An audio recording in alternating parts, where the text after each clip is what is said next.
Hey guys, welcome back to Help Screen. This is how to change the color of the taskbar apps in Windows.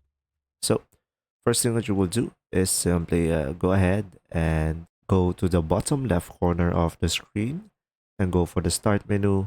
And then you can just simply go ahead and go through the settings. Now from here, go for personalization. And now you can just simply select colors at the second option over here. And now you can just simply scroll a little bit and you should be able to see here a color palette. And you can just simply check this box over here, start, taskbar, and action center.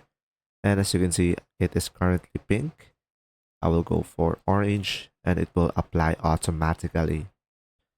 And that's simply about it. If you found this video helpful, please like and subscribe. And if you have any questions, comment down below. Thanks for watching. See ya.